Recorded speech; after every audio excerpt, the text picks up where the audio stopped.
Je vais pas cacher que le monde professionnel est, je pense, plus difficile pour les femmes. Je pense parfois qu'il faut prouver, parfois plus que la jante masculine dans le milieu professionnel. Ma seule contrainte, c'est de faire mieux qu'hier. Alors, ils disent pas elle est complètement folle, ils disent elle est créative. Lorsqu'on fait bien ce qu'on sait faire, en fait, les opportunités viendront ou ne viendront pas.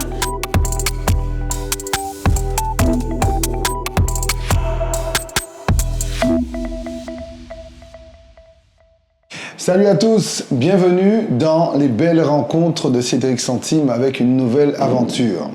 Figurez-vous qu'avec 2 fois plus de courage, 2 fois plus de patience, 2 fois plus de ténacité, on peut briser le plafond de verre du Rhum. Elle s'appelle Lydia Loimont-Soulanges, elle a réussi cet exploit, entre guillemets. Elle est la première Guadeloupéenne à devenir directrice de la distillerie Bologne. Bonjour Lydia Loimont-Soulanges. Bonjour. Merci d'avoir accepté de répondre à nos questions. Quand on vous dit que vous êtes la première à être directrice de la distillerie Bologne, ça vous fait quoi? Vous ressentez de la fierté? Ou alors vous vous dites que c'est juste un pas de plus dans votre parcours?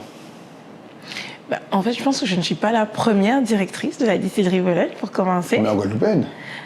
Je ne suis pas non plus la première Guadeloupéenne, mais je suis peut-être la première Guadeloupéenne noire à être la directrice de la distillerie Bologne, ce qui doit en faire quand même quelque chose d'assez inédit, je pense, pour pouvoir m'inviter sur le plateau aujourd'hui, en tout cas pour ce podcast.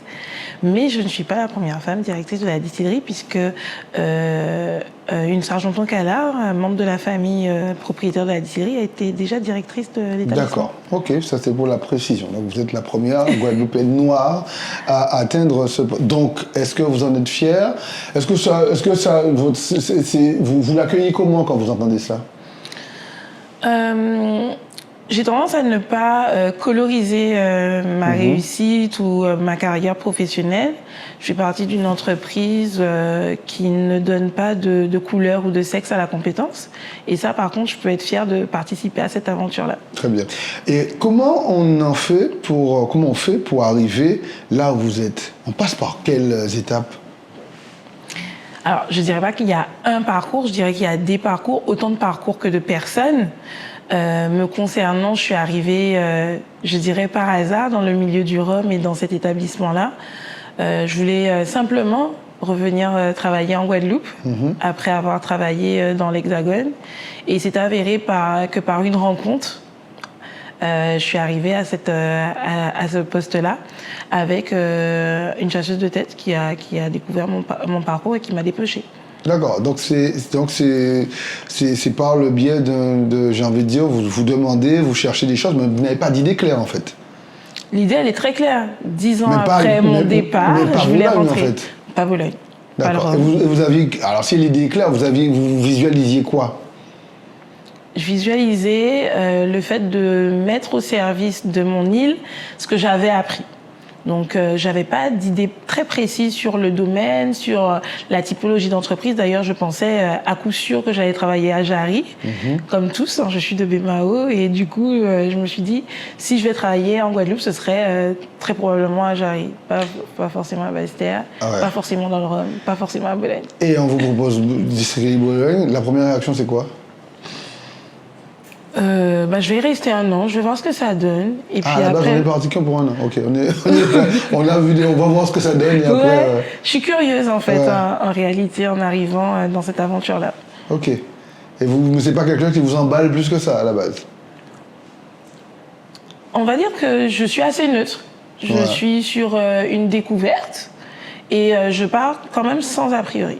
Et qu'est-ce qui fait que les années s'enchaînent et qu'on se dit c'est quoi? On se dit que c'est juste on se plaide tout de suite ou ça prend un peu de temps quand même?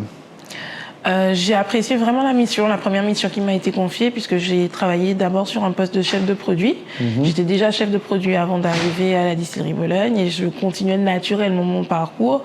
Il m'a été donné la mission de développer la gamme des produits des rhums agricoles blancs et vieux de la maison Bologne. Et c'est ce que je me suis attachée à faire avec, j'avoue, de la passion. il y avait déjà des projets entamés, d'autres que j'ai mis en place. Et j'avoue que dans chaque projet, je me suis beaucoup amusée.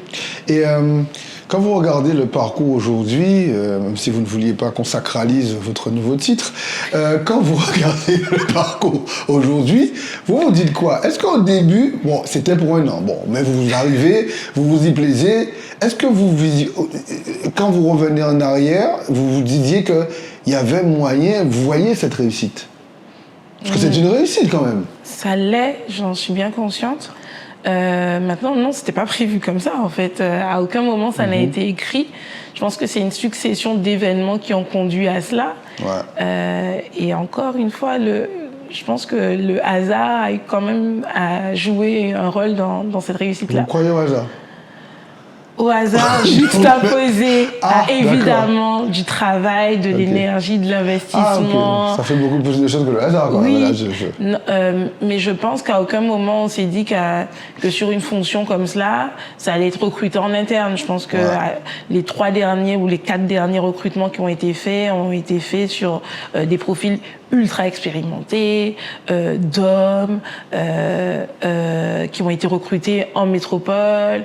Je pense pas que quand j'arrive en 2017, la logique ce soit de recruter quelqu'un en interne pour ce poste-là. Ouais. Maintenant, j'ai œuvré, je pense, à travailler sur la progression interne à l'intérieur de l'entreprise. Et là, aujourd'hui, il est question de ma réussite, mais à travers ma réussite, la réussite de plusieurs profils que je voulais mettre en avant aussi. Vous pouvez. Puisque nous avons recruté j'ai recruté une responsable marketing qui a été alternante dans l'entreprise. Pareil pour une assistante comptable qui a fait dans l'alternance et qui a pu être recrutée. Et un jeune homme qui est arrivé aussi en alternance, qui aujourd'hui est responsable du domaine que nous avons à Capesterre sur 50 hectares. Okay. Donc, et encore une autre aussi belle réussite qui est en train de se faire, une jeune femme qui arrive à la boutique en tant qu'animatrice des ventes et qui aujourd'hui est assistante administrative des ventes pour aussi évoluer lorsqu'elle revient d'un congé maternité. Et en fait, ce sont ces recrutements réussis qui, je pense, parce que c'est une question, est-ce que ce sont ces recrutements réussis qui vous donnent plus de crédit au moment, parce qu'on imagine qu'il n'y a pas que Lydia Loamont-Soulanges comme candidate. Est-ce que c'est ça, cette réussite, le fait que votre atout principal, ça a été quoi? Je pense que l'atout principal, ça a été le côté, d'abord, couteau suisse. Ok. Voilà. Polyvalence, ok. Oui, et puis aussi un côté persévérant. Puisque, en fait, il y a eu, je vais pas dire que j'ai sauvé l'entreprise, mais il y a eu des actions vraiment importantes où j'ai eu la chance d'être là au bon moment et d'apporter des solutions qui ont vraiment changé le profil de l'exercice qui était en cours. Ouais. Et à ce moment-là, le président et le conseil d'administration se disent pourquoi pas. Mais est-ce que dans cette évolution, pardonnez-moi d'insister, parce que visiblement, voilà, vous ne comprenez pas la raison du pourquoi, mais bon, pardonnez-moi. Est-ce que c'est la première fois que vous postulez à ce poste, justement, pour être redondant, ou est-ce qu'il y avait déjà eu d'autres tentatives, ou est-ce que c'était une progression, il fallait d'autres échelons avant? Comment ça se passe à l'intérieur? Parce que je ne connais rien. Donc. Je pense que c'est vraiment une progression.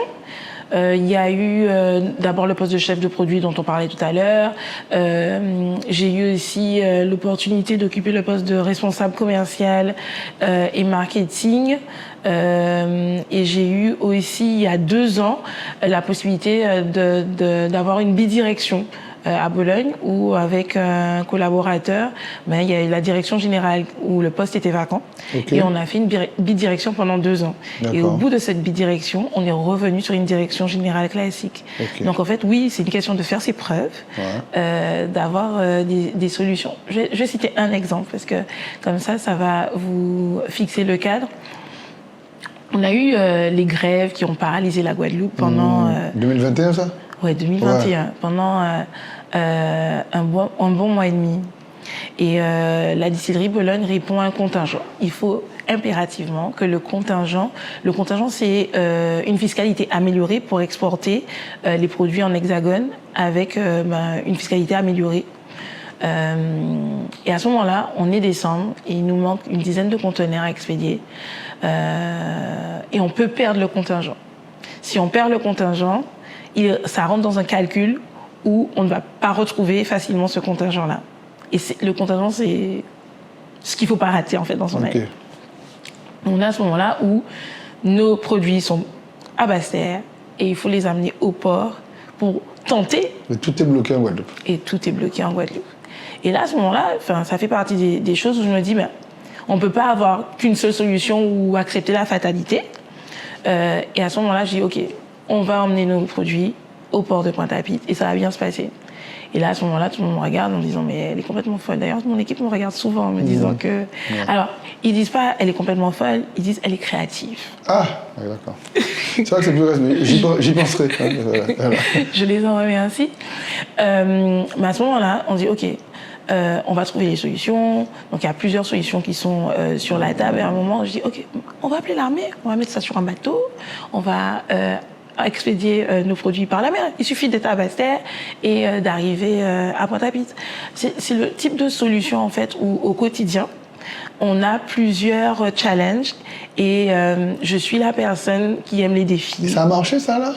Ça a presque marché. Ah, d'accord, OK. Ça s'est débloqué.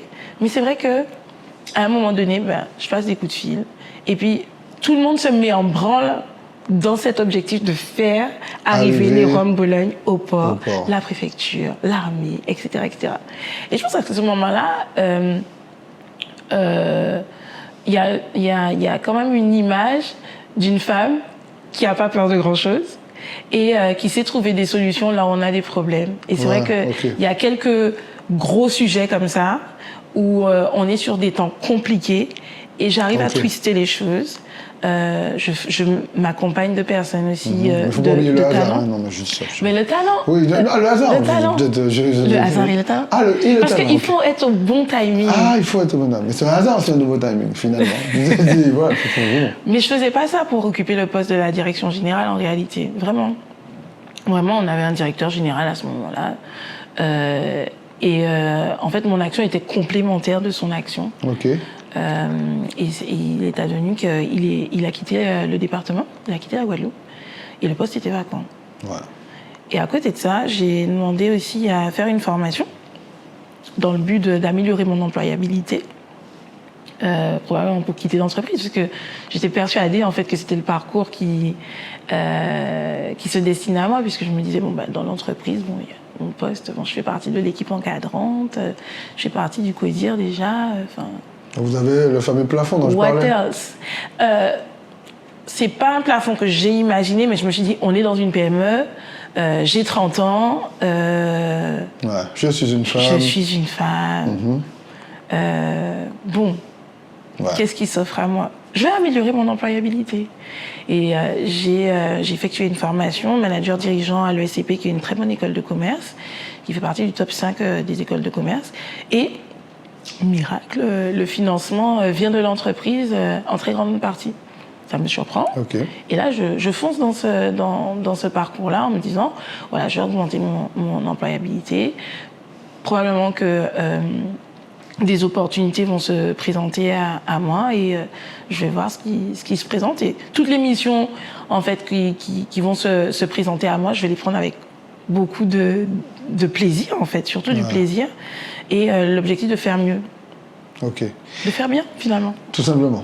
Oui. Alors, quand je disais en introduction, 2 fois plus de patience, 2 fois plus de ténacité, c'était pas seulement par rapport à la colorisation ou coloration, je ne sais pas, que sais-je, mais aussi en tant que femme arrivée aujourd'hui à ce poste-là, ce n'est pas moi qui le dis ni qui l'invente, mais il y a une réalité effectivement où beaucoup de femmes se heurtent à ce fameux plafond dont je parlais. Donc j'ai fait un jeu de mots avec le rhum, que vous avez très bien compris d'ailleurs. Est-ce que justement vous avez le sentiment que c'était plus dur pour vous en tant que femme? Je ne vais pas cacher que le monde professionnel est, je pense, plus difficile pour les femmes.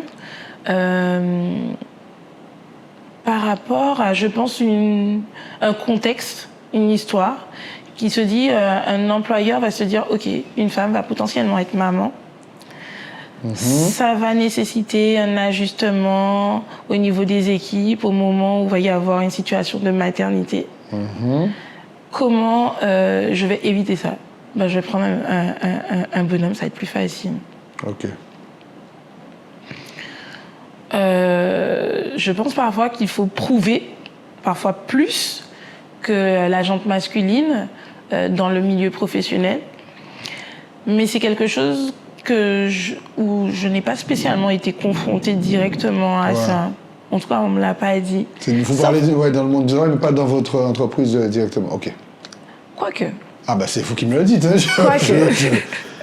Je me rappelle d'un premier entretien où mon président m'a demandé quels étaient mes objectifs. Quels étaient mes objectifs personnels. Oui. Vous savez que c'est pas forcément très autorisé dans les entretiens. Oui. Et donc là, je me suis dit, qu'est-ce que ça veut dire comme question? En tout cas, ça m'a interpellée. Et je suis sortie dans l'entretien en disant, bon, si c'est la question qui est posée en entretien, probablement que c'est une entreprise qui a une vision particulière sur les femmes. Vous avez répondu quoi à cette question, à l'entretien? J'ai menti. Et donc, c'était quoi le mensonge? Donc, faut mentir, ok. En fait, j'avais aucune obligation de répondre à la question. Je me suis dit, bon ben voilà, mon projet, c'est pas de faire une famille. Mon projet, c'est de travailler. Ok. Voilà. Ok. De travailler. Je crois même que j'ai été plus loin. C'était la bonne réponse. Voilà. Je crois même que j'ai été plus loin. Ok. Vous ne voulez pas d'enfant, voilà, c'est ça. J'ai pas dit ça comme ça, mais ça pouvait laisser entendre, je crois. Ok. Et dans l'instant, vous avez réagi le dessus. Donc, ok, très bien. Ouais. Et parce que je venais d'une entreprise auparavant où je n'avais vu aucune femme enceinte revenir de congé maternité. Oh. Ah ouais, quand même. Et c'est assez commun dans le monde du travail aujourd'hui, soit d'avoir des femmes qui ne reviennent pas dans l'entreprise, qui se réorientent parce qu'elles savent très bien que dans l'entreprise où elles vont travailler, une fois qu'elles seront retournées de congé maternité, qui, je le rappelle, dure 4 mois, parfois plus, on va être mis dans une case. Alors, on tente de se démener comme on peut. Je tiens à préciser que j'ai été nommée directrice générale juste après mon congé maternité de mon deuxième enfant que j'avais eu en moins de 2 ans. Donc c'est pas partout. C'est pas partout. Mais c'est vrai qu'il y a ce tabou de la femme qui doit donner naissance, donner vie dans le milieu professionnel. Alors, il y a ce tabou. Mais moi, ma question... mis à part le hasard qui est visiblement votre ami, frère, qu'est-ce qui fait que vous passiez au-dessus de cela et que vous ayez, j'ai envie de dire, un état d'esprit combatif, parce que même si vous le cachez, c'est une réalité. Là où d'autres n'ont pas ce même réflexe. L'un de mes atouts, c'est la persévérance. L'un de mes axes d'amélioration, c'est la persévérance. Ah, ok. Parfois, il faut savoir lâcher. Et moi, je lâche très peu. Ça fait partie de mon ADN, ça fait partie de qui je suis. Et c'est vrai que je suis combative, vous le disiez, ça fait partie des choses que je sais faire au quotidien. Tous les jours, je me bats pour chaque chose, chaque centime, parfois. Quel hasard. Quel hasard. Ok, très bien. Alors, j'avais une question que, voilà. Donc, du coup, vous avez plusieurs questions. Ah, j'en ai beaucoup. J'en ai énormément, mais c'est le hasard qui m'a un peu déstabilisé. On va dire ça comme ça. L'univers. Ouais, on va dire ça. Alors, justement, vous vous battez, vous ne lâchez rien. Et comment on fait pour créer l'équilibre entre la maman et la directrice générale, qui a pris en plus du galant, parce qu'elle est devenue directrice après avoir le deuxième enfant. Comment on crée l'équilibre? On ne le crée pas. Ah bon? Non. On fait quoi alors? Je ne crois pas à l'équilibre. On fait des choix. Moi, j'ai fait le choix de ne pas choisir, justement. Ah, et d'accord. C'est pas facile au quotidien, mais on s'entoure bien.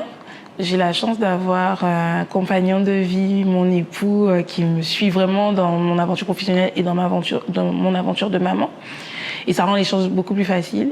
Et on se fait accompagner encore plus puisqu'on a des professionnels qui nous entourent au quotidien et qui rendent plus facile la distance qu'il peut y avoir entre le travail de maman, qui est un travail à plein temps, la nuit notamment, et le travail de directrice générale.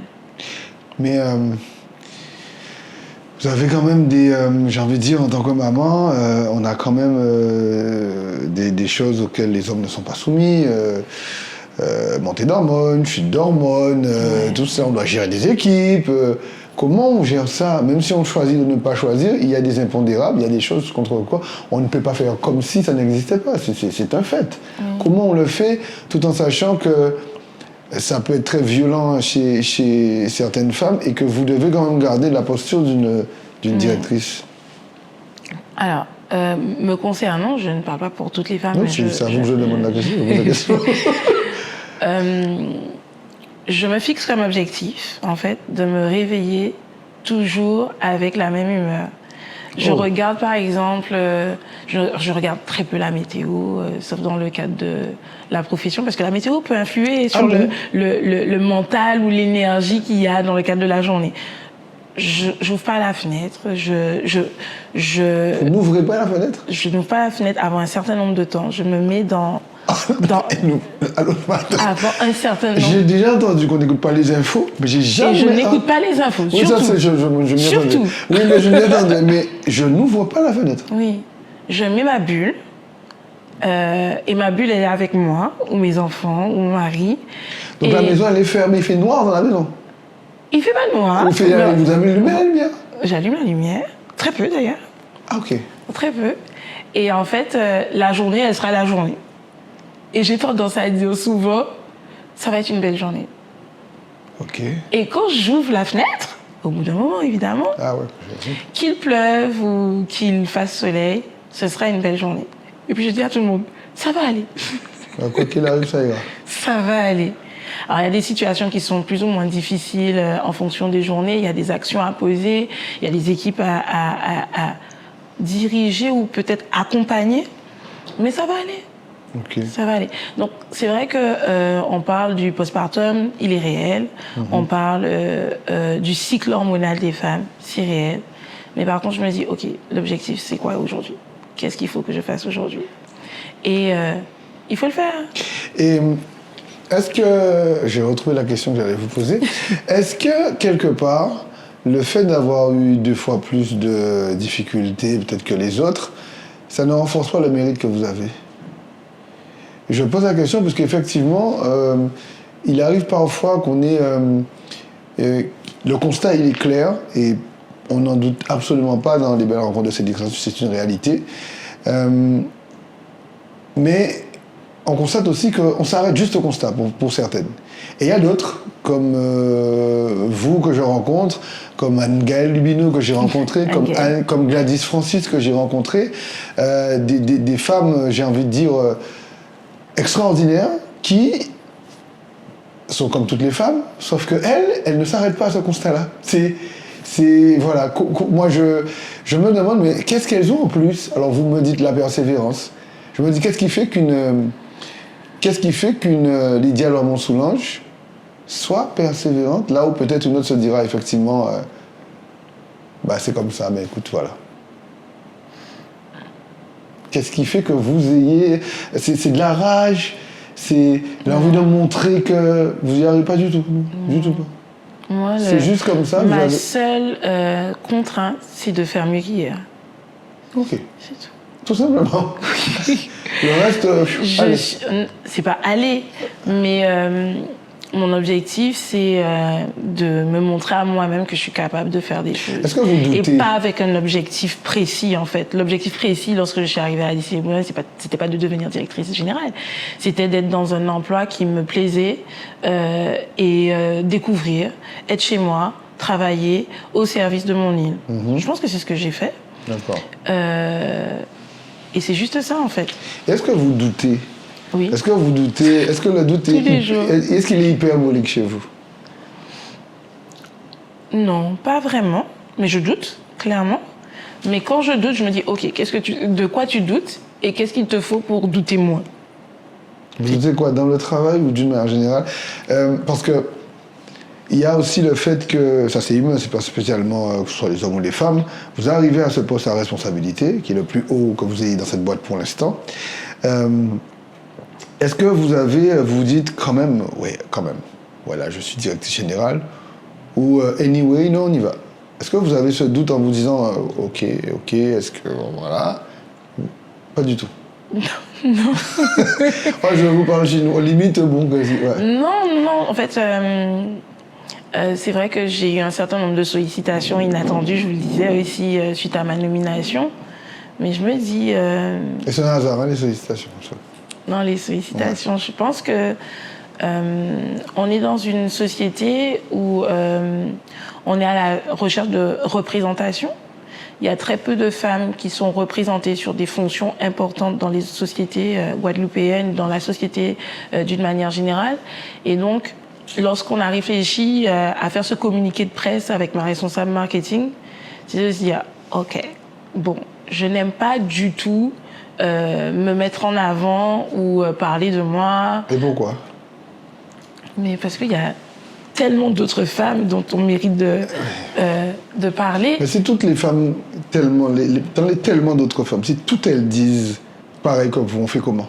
Oui, donc c'est là où on s'est posé. Ouais. On a dit, on va faire un communiqué de presse. Parce que ça faisait déjà en réalité plusieurs mois que j'occupais la fonction.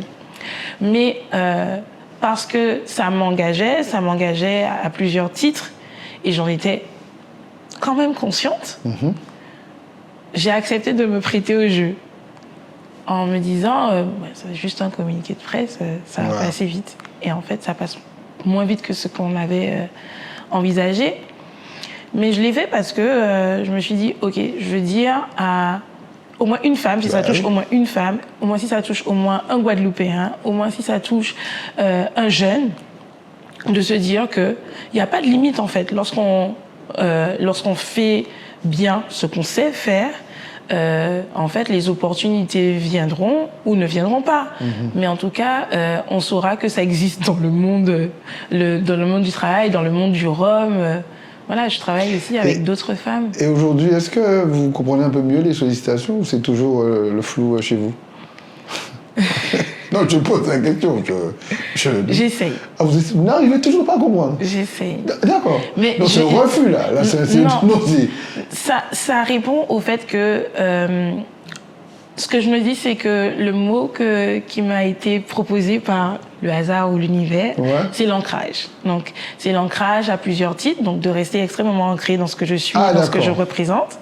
Et donc, je suis là pour ça. Alors, on a une crise au CHU, qui est au CHU avec le professeur Larifla, avec une crise, voilà. On a un débat qui revient souvent sur les cas guadeloupéens qui ne sont pas représentés. Et on a Lydia Larmont-Soulange qui est nommée directrice. Donc, vous ne voyez aucun lien dans le fait vous faites semblant de ne pas voir tel lien possible dans le fait qu'on puisse trouver ça quand même extraordinaire. Est-ce que vous avez quand même le sentiment aujourd'hui que, pardon, mais est-ce que vous n'avez pas le sentiment quelque part que votre nomination a fait du bien à une partie de la Guadeloupe? Est-ce que vous n'avez pas l'impression, même si vous ne défendez aucune cause en particulier là-dessus, mais est-ce que vous n'avez pas le sentiment quand même que le fait d'avoir une Guadeloupéenne, une jeune Guadeloupéenne, compétente dans son domaine, reconnue, c'est quand même pas une mauvaise nouvelle finalement? Ça ne l'est pas. En tout cas. On peut partir de ce principe-là. On peut partir de ce principe-là. Bon. Dans 10 ans, vous voyez comment? Ah non, mais c'est vrai, c'est chaque jour fermé que demain. Oh là là, la question est bête, c'est okay. C'était un peu ça. Voilà. Mais dans 10 ans. Ça, ouais. Dans 10 ans. Aucune porte fermée. Hein. Voilà. Les opportunités viendront forcément au bon moment. J'y répondrai ou j'y répondrai pas, comme je le fais. Et ce sera OK. Si c'était Mais dans 10 ans, mes enfants auront 10 ans et 12 ans. Je donnerai aussi la priorité à ma famille, forcément, comme je le fais. Et la vie suivra son cours. OK. Donc, pas de crainte de l'avenir. OK. Non, pas de crainte de l'avenir en particulier. Je me dis toujours que on peut toujours faire mieux. Mais je suis OK aussi avec le fait de retourner de là où je suis venue et de ne pas avoir forcément une évolution nouvelle. C'est OK aussi. Hein. Donc, vous n'avez... Aujourd'hui... Vos rêves, quels sont-ils? Est-ce que vous rêvez? Oui, je rêve. Je suis une grande voyageuse. Donc ça, je rêve aussi de continuer à voyager, de continuer à m'enrichir des choses que je vois à l'extérieur. Et je continue à rêver d'une Guadeloupe plus belle. C'est quoi une Guadeloupe plus belle? Une Guadeloupe plus remplie d'espérance. Écoute, parce que... c'est sûr, parce que c'est un peu compliqué. Si les motifs d'espérance, voilà, on les voit pas quand ils se présentent, c'est difficile. Oui. Me concernant, mais j'espère en tout cas que la Guadeloupe aura plus les yeux ouverts que moi, visiblement, dans cette histoire. Je peux parler. Mais en tout cas, c'est vrai que les sujets, c'est vraiment d'imaginer la Guadeloupe de demain. La Guadeloupe fait face à des véritables défis sur l'identité même de qui elle est. C'est-à-dire? Et des gens qui la constituent. Ah oui. Donc le fameux débat être Guadeloupéen, c'est quoi? Être Guadeloupéen, c'est quoi? Et c'est quoi le Guadeloupéen de demain? Ok. Qui sera différent de celui d'aujourd'hui? Forcément, puisque en tant que population, on évolue, on reste ancré avec notre passé qui constitue qui on est. Mais c'est vrai qu'il faut savoir qui on est pour savoir où on va. Et le sentiment, c'est que parfois on se perd dans les racines pour savoir d'où l'on vient. Ouais. Et on a du mal à s'imaginer, en tout cas, quelle sera la Guadeloupe de demain. Donc en tout cas, je voudrais avoir ma part à l'édifice dans cette Guadeloupe de demain et avoir l'espérance d'une Guadeloupe qui soit moins violente, plus impactante, qui fasse des choix plus en conscience. Et ça m'anime. Et c'est quoi une Guadeloupe? Vous verriez comment une Guadeloupe plus impactante? Comment ça pourrait se matérialiser, ça? Ouais, ça se matérialise dans pas mal de choses. L'éducation, c'est le ciment de la société. Je suis, je pense, moi, dans mon ADN, une éducatrice. J'aime ça, transmettre. Je vais vous poser la question, est-ce que vous avez une formation? Ouais. Vous faites des formations? Non, je ne fais pas de formation. Et pourquoi? Mais j'ai toujours rêvé d'être enseignante. D'ailleurs, la première société que j'ai créée, c'était une entreprise pour faire des cours à des jeunes. D'ailleurs, j'ai été enseignante, j'ai failli être enseignante. Mais pourquoi ça n'a pas continué? Autre opportunité. Ah, d'accord, c'est le choix des opportunités. C'est le choix Et vous verriez accompagner des femmes ou des jeunes, je sais pas, Pourquoi pas? Ouais. J'ai fait partie de plusieurs associations qui accompagnent en tout cas des jeunes. Et je me dis que ne serait-ce que si j'arrive à accompagner un ou deux jeunes à chaque fois, que c'est toujours gagné. Lydia Lamont-Soulanges, si c'était à refaire, qu'est-ce que vous ne referiez pas? Que referiez-vous autrement? Ou que garderiez-vous? Tout simplement. Oh, wow. J'aimerais dire par facilité que je fais exactement la même chose. Ah, moi j'ai souvent eu cette réponse. Ouais. Voilà. C'est la réponse facile, j'imagine. Je sais pas, peut-être qu'elle est honnête pour certains aussi. Hein. Ouais. Qu'est-ce que vous auriez refait différemment? Vous auriez changé quoi? C'est-à-dire, voilà, allez, on a une machine à remonter le temps dans les belles rencontres de Cédric Centime. Vous revenez 10 ans en arrière ou 20 ans en arrière et vous êtes en face de Lydia Lamont-Soulanges. Vous lui dites quoi? Vous lui dites quoi? Ouais. De parfois abandonner quand c'est nécessaire. Ah ouais? Ouais. Ah bon, bah c'est quand même bizarre parce que vous m'avez dit que vous ne lâchez pas. Ouais. Sur le côté perso, ouais, j'ai ça ancré en moi de ne pas lâcher. Et parfois, avec le recul, je me dis qu'il aurait fallu lâcher sur certains sujets dont je ne parlerai pas ici. Okay. Mais je me dis ça, ouais. Il aurait fallu lâcher sur certaines choses. Ouais, j'aurais été plus vite, je pense. Ouais. Ah, d'accord. Et c'est tout ce que vous auriez changé? Ouais. Et ça vous aurait allégé, c'est ça? Oh, ouais. Et puis si j'étais 10 ans en arrière, j'aurais fait un gros coucou à ma grand-mère aussi. Elle n'est plus là? Elle n'est plus là. Ah, d'accord. Ouais. Ok. Je pense que ça aussi, c'est quelque chose dans la société guadeloupéenne ou dans d'autres sociétés. La transmission, l'impact des personnes âgées et de leur sagesse, ça m'a beaucoup marqué. Ouais. J'ai vu une citation avant cette émission qui m'a fait penser à vous. Je ne sais pas pourquoi. Je me suis dit, même si vous n'avez pas l'appellation, une femme qui arrive à ce poste-là, même s'il y avait une avant vous, il faut un peu tueur pour arriver à ce poste-là. Enfin, tueur, on se comprend. Il faut tueur au sens de détermination, pas tueur, faire la peau aux gens, on se comprend. Là, non, on n'est pas dedans. On est clairement pas dedans. Je ne tue personne. Oui, non, mais bon. Parce qu'en fait, la citation que j'ai vue, c'est que les tueurs naissent en milieu hostile. Mais je pense à vous, pas parce que vous tuez quelqu'un, c'est pas du tout ça. Mais j'imagine, à tort, visiblement, qu'il a fallu une détermination accrue quand même pour passer tous ces échelons-là. Est-ce que votre éducation vous a préparé à renforcer cette persévérance chez vous? Oui, clairement. Je pense que pour être dirigeante, il faut avoir une certaine dose d'assertivité, avoir la possibilité aussi de faire des choix, même si parfois je fais des non-choix, et aussi avoir la capacité de donner une vision, d'emmener l'équipe et de driver les choses et d'avoir aussi la confiance des personnes qu'on a derrière nous. Ouais. Ça, je sais faire ça. Et la directrice que vous êtes, pour travailler avec vous, il faut quelle qualité? L'agilité. L'agilité, c'est la polyvalence, on est d'accord? Non. L'agilité, c'est quoi? C'est quoi l'agilité? Vous pensez quoi à l'agilité? La polyvalence, c'est de faire plusieurs choses. Oui, mais l'agilité, c'est quoi alors? Mais l'agilité, c'est de pouvoir avoir cette capacité à fonctionner en mode bateau de course. C'est-à-dire qu'un bateau, qui n'est pas un paquebot, lorsqu'il doit changer de cap, il peut le faire. Facile. Mais lorsqu'on est dans un mode paquebot, en fait, si on met le cap à bâbord, il faudra je ne sais pas trop combien de temps pour aller à tribord. Ça, il faut être ouvert en fait. Il faut être ouvert.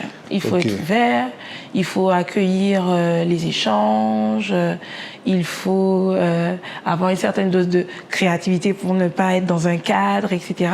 Pour que de manière à ce que quand il y a une problématique, qu'on puisse réfléchir hors du cadre. Ok. Là, ce que je demande à mes équipes aujourd'hui, c'est de réfléchir à la distillerie Bologne de demain. Dans un contexte qui est compliqué, puisque... Compliqué, peut-être que oui, peut-être que non d'ailleurs. Mais comment tirer profit des crises que la société de consommation traverse? C'est le sujet. Ok, très intéressant. Et se poser pour réfléchir à ça ensemble. Mais le collaborateur que vous allez recruter, quand vous le voyez, qu'est-ce qui... Ça se voit tout de suite, ces gens agiles, ou c'est avec le temps qu'on découvre vraiment qu'ils sont agiles? J'ai tendance à dire que dans mon équipe, j'ai que des numéros 10. C'est pas vraiment une équipe, ça, hein?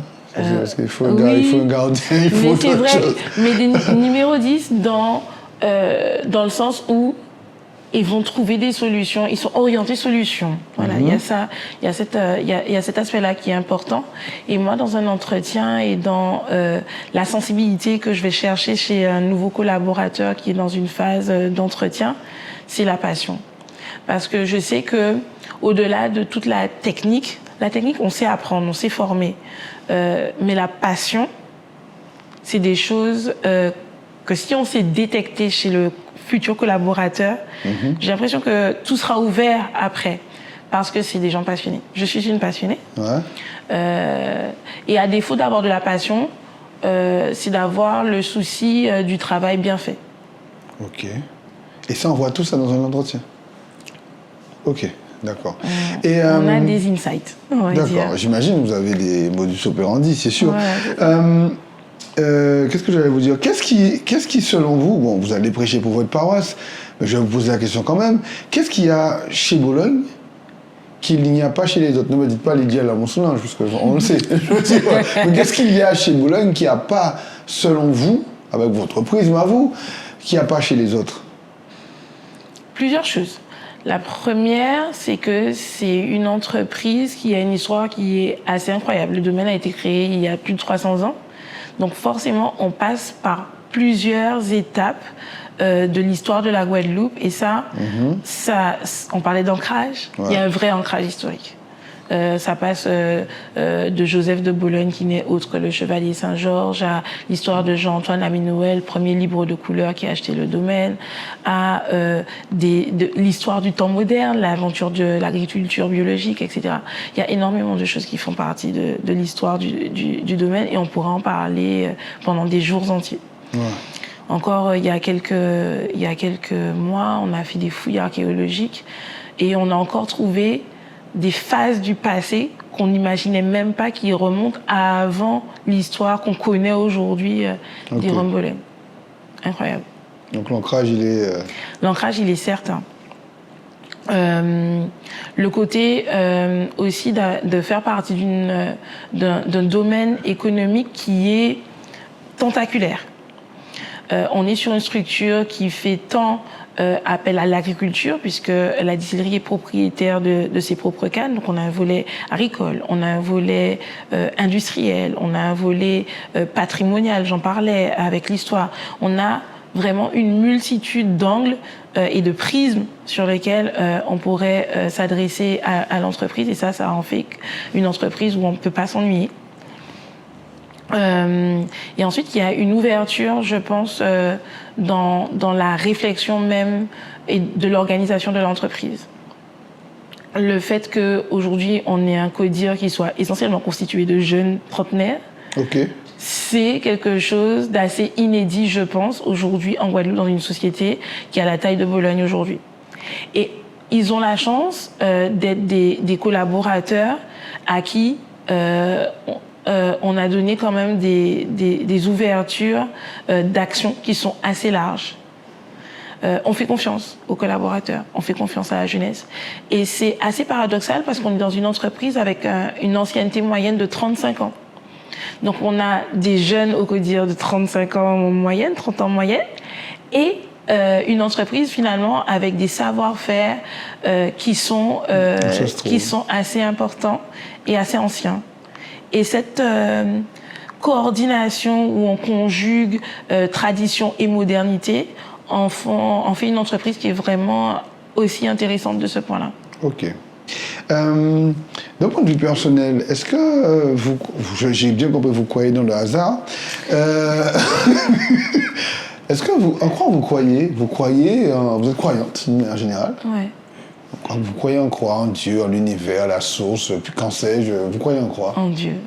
D'accord. Ouais. Vous croyez en Dieu? C'est d'ailleurs ce que j'appelle le hasard. Ah, vous l'appelez? Ouais. Dieu, c'est le hasard? Non, Dieu n'est pas le hasard, mais c'est ça que je résume. Ah, vous le résumez. Par le hasard. Ok. Et c'est peut-être ça aussi qui me donne confiance et qui me prédispose à ne pas avoir ces fameux doutes, ou en tout cas les écarter assez facilement. Ok. Est-ce qu'il y a un proverbe, s'il y avait un proverbe créole qui résumait Lydia Loamont-Soulange, ou un proverbe créole qu'elle aime en particulier, ce serait lequel? Wow. On m'a posé ça comme question pendant la semaine du créole. Ouais. Et j'ai cherché. Là, ça devrait être plus facile, là. Et j'ai cherché. Et j'avais pas trouvé. C'est vrai que celui que j'avais dit à ce moment-là, c'était « C'est donc vieux qu'on arrive au café bon soupe ». Ok. Mais... Bologne, CODIR trentenaire, bon... Oui, mais comme Arila, t'es là avant. Oui, c'est sûr, c'est vrai, c'est vrai. T'as pas Moulin qui a fait souple, là, c'est vrai. Mais Moulin qui a fait souple, il a changé, et il est bon aussi. Ok, j'entends. Voilà. Ok. Donc c'est celui-là qui vous va. Et si je dis ça qui l'a pour le bachaï? Ah ouais, c'est pas mal ça aussi. Non, je sais pas, je pose une question. Ça fonctionne. Ça fonctionne aussi pour vous? Très bien. C'est ça qui l'aborde, le packaging. Très bien. C'est vrai. Dans cette émission, il y a le tirage. Alors pour votre info, Lydia Loamont-Soulange, Cédric Santime a créé un oracle de cartes, pas celui-là, qui sortira très bientôt. Teasing. Mais comme, en attendant sa sortie physique, je propose un petit tirage à mes invités qui prennent le jeu de cartes, battent les cartes et choisissent une carte de leur choix. Ok. Et ensuite, elles lisent le message qu'il y a dessus. D'accord. C'est vos choix. Caresse. Un de vos cycles de vie s'achève. Appelez... Ah, c'est excellent. Appelez votre ange pour qu'il vous réconforte et vous guide vers la prochaine étape. Le bonheur vous attend. Est-ce que ça vous parle? Ouais, c'est pas mal ça. C'est pas mal, hein? Ouais. Très bien. Carrément. Qu'est-ce qu'on peut souhaiter à Lydia Loamont-Soulange? Du bonheur. Oui, d'accord. C'est du bonheur. C'est quoi le bonheur? Le bonheur, c'est une vie douce, une vie... Une vie douce? Ouais. D'accord. Même si j'ai l'impression de ne pas avoir choisi forcément la douceur avec... C'est quoi la douceur dans une vie? Parce qu'on aimait avant, on a 2 enfants, une famille parfaite, enfin parfaite, excellente, avec un compagnon qui nous suit, c'est de la douceur ça. Bah ouais. C'est bien que ça continue. Bah oui, mais vous n'avez pas choisi une vie douce. Ouais, non, c'est vrai. Non, celle-là, je l'ai choisie. D'accord, Ouais. ok. Donc Ça le fait bonheur, peur. c'est une vie douce. Ouais. Mais douceur, à quel niveau vous pensiez alors, si ce n'est pas de la famille dont vous parlez? Ah ben ma famille, il faut que ça continue. Ah oui, non, mais bien justement. sûr, on vous le souhaite. Voilà. Une vie épanouie avec un métier qui passionne aussi, hein, qui puisse continuer à m'émoustiller et de nouveaux projets. Très bien, Parce que les nouveaux projets, ça nourrit. exactement. Ça nourrit, voilà. Et ça permet d'avoir des nouveaux défis. C'est parfait. Mais on vous dit merci d'avoir accepté notre invitation. Merci Cédric On vous souhaite Santime. bon vent. Merci. Alors même si c'est du co-hasard et que voilà, on vous félicite pour votre Merci. nomination. Ça fait plaisir de voir une femme à ce poste-là, une femme compétente, une femme une Guadeloupéenne qui a mérité sa place, qui se bat, qui est une femme brillante. Et donc, que vous l'acceptiez ou pas, c'est une nouvelle qui fait plaisir. Donc voilà, donc bravo, bonne continuation. Et puis chez vous, avoir d'énormes projets, très nombreux projets. Ouais. Merci beaucoup. Merci en tout cas de nous avoir suivis dans cet épisode des belles rencontres de Cédric Santime. N'oubliez pas le fameux like, le fameux commentaire qui va bien. Et moi, je vous dis à la semaine prochaine. On n'oublie pas également, on remercie le Cutting Club qui nous accueille à chaque fois dans un lieu tout simplement magnifique. Et puis on vous dit à la semaine prochaine.